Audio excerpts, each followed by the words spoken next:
On the 7th of August of this year, 2022, I have upgraded my current GPU to PowerColor Fighter RX 6700 XT. In this brief video, I'm going to address a few questions. So first of all, what am I upgrading from? Which criteria did I have for the new GPU? Why did I choose this performance tier and this specific GPU model? How can this GPU be perfect for me, yet not the best value GPU? To start with, I'm upgrading from a Gigabyte Windforce GTX 960. It's a fine GPU. It can do 1080 in many games, especially the older games, if you tune down the settings a little bit. It's compact, it's quiet, it has just 120 watts TDP. It is almost 7 years old. I purchased it in December of 2015 for around 230 euros, I believe. While this GPU can still run many games, it's lacking.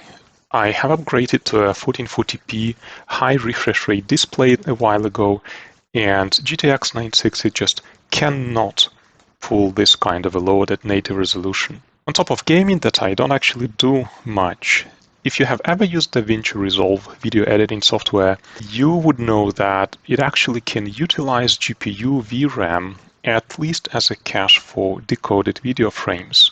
However, when using DaVinci Resolve with my GTX 960, I have already experienced multiple out of VRAM errors, and that's just annoying. So to summarize, 7 years old GPU that cannot properly support my current resolution of the display and the frame rate, that's a good enough reason to upgrade. So this GPU worked long and hard enough, it's time to retire it and get an upgrade. So then, what were my criteria for the upgrade? Well, first of all, that's performant 1440p native resolution gaming, no scaling. And it should be consistently over 60 FPS. So if it's barely scratching the 60 FPS margin, that's probably not good enough. If it's somewhere above that mark, that's good enough. Secondly, lots of VRAM, because that's something that I am actually lacking at the moment. And with my upgrade cycle of once every 6 to 7 years, I better future-proof my purchase. Then, this has to be a compact GPU, at most 2 slots and at most 27 centimeters, better 24 centimeters. And that's because my current case is actually a small form factor PC. You can see a GTX 960 tucked in here, so it ends approximately here, and then I have a little bit of room for cables and whatnot. So if I get a longer GPU, I will have a lot of trouble trying to fit in all of these cables back into the case. And if I get a thicker GPU, which is more than 2 slots, then there's almost no space left to the case fan, and there's also a hard drive hidden here behind the cables. So in other words, it has to be compact. I would also like to have a low TDP or TBP, because small case also has some restrictions on the thermal dissipation, on the heat dissipation that I can afford. And of course, and obviously, and always, this has to have the lowest possible price, given all the other criteria are met. So let's move on to the performance requirement. That's probably the easiest one. Oh, I'm sorry, I forgot.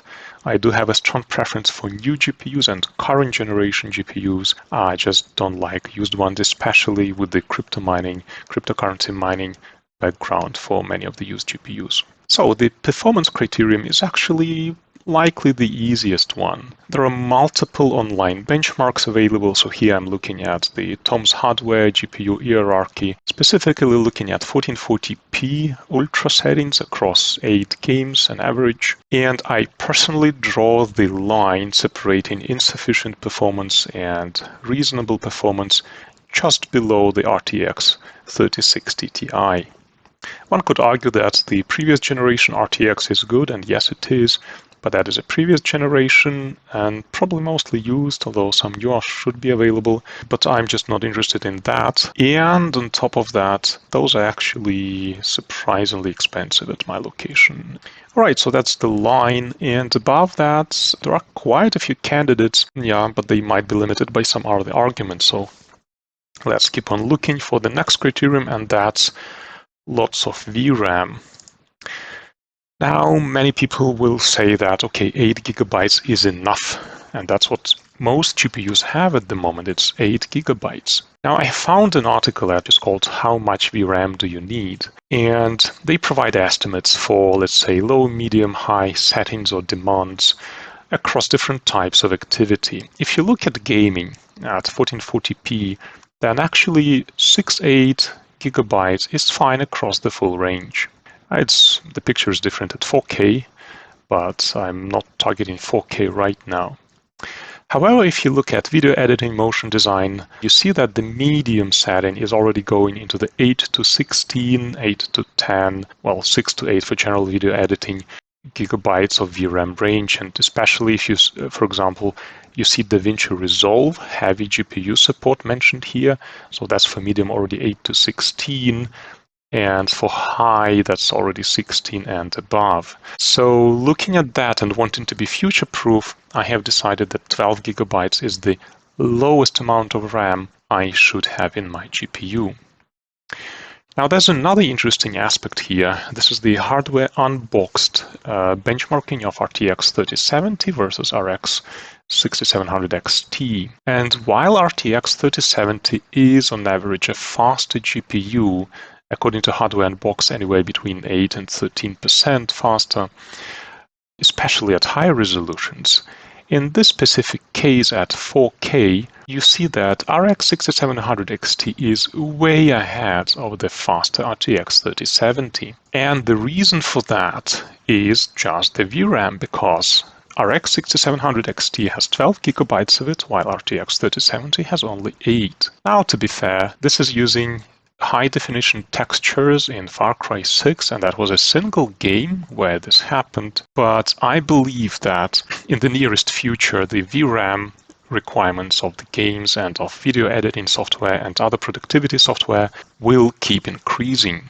And so it is much safer for me to have 12 gigabytes as opposed to 8. Now, that's how much faster RTX 3070 is. It's on average 19% faster than the RX 6700 XT across multiple games, according to Hardware Unboxed. All right, so the next criterion I had on my list was compactness. So here's my small form factor PC, still with the old GPU. There's really not much room. So what I can do here is use a popular search engine for prices and parameters of tech devices, including GPUs. And as you see here, I'm limiting the model list to only those that have acceptable performance. I'm also asking for 12 gigabytes or more. I'm asking for the card to be dual slot, and I'm asking for a maximal length of 27 centimeters, even though 24 is even better for me. There's a total of 15 products found. And the first 4 lines are actually the RX 6700 XT. So these are also the cheapest here because this list is sorted by the price. Now let me actually switch to the interactive version of this. And if you scroll down, you see that the next available model is the RX 6800. It has even more RAM. It's more performant, all wonderful. But look at the price. It's not quite 2 times more expensive, but it's significantly more expensive. And the availability is very poor at the moment. Unlike the model that I got in the end, which has 25 offers from different sellers, the RX 6800 has just 1 seller offering it. And if you go further down, the RTX 3080, the 12 gigabyte version, is a very good GPU, but then look at this price. I mean, I understand it's water-cooled because there are apparently no air-cooled compact versions, but this pricing isn't acceptable. Or actually, here it's not sorted by price, so let me fix that rapidly. Everything below that, all yeah, some of these good GPUs, but pricing is insane.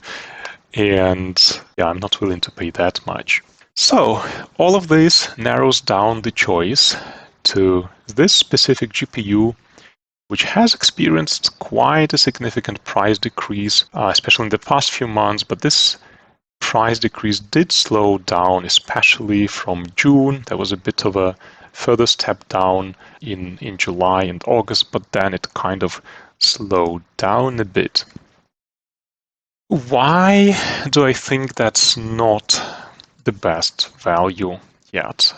So despite being perfect for me, why not the best value? So first of all, I believe that it is still overpriced at this 459 current euros price.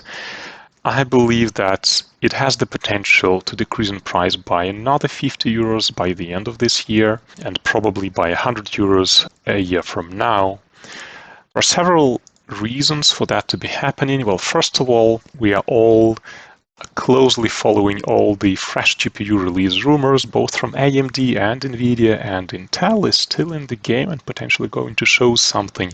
So a new generation release is quite likely to push the prices down on the previous generation. That has been happening in the past as well. Now, another aspect is the secondary, the used GPUs market. So as Ethereum is switching to the proof of stake somewhere mid-September, the used GPU market is quite likely to experience an overflow and oversupply of GPUs. So that's to be expected. There's another aspect that makes me believe that the GPU is currently overpriced. So with this specific offer, where I got my GPU from, I also got 3 relatively new games for free. So for example, I have already claimed the Sniper Elite 5, which is a 50 euro game on Steam at the moment. And there are 2 more games pending release that I should also be getting as a bonus for purchasing the GPU. So even this 50 euro game is a good hint at how much the price should still decrease in the coming months. So with that in mind, why did I still buy it right now? Why didn't I wait? And well, the first and foremost reason, I don't want to wait anymore. That's probably 6 to 12 months more of waiting until the prices kind of settle down after the new releases and everything else happens. Another reason is that there is a risk that newly released GPUs might be more expensive. We do have global inflation, and TSMC did raise chip prices by 20%. That was in the news a while ago. Another aspect is that newly released GPUs are rather likely to be more power hungry, and that also means bigger in size. And given my small form factor case restrictions, I would just be unable to use the new ones.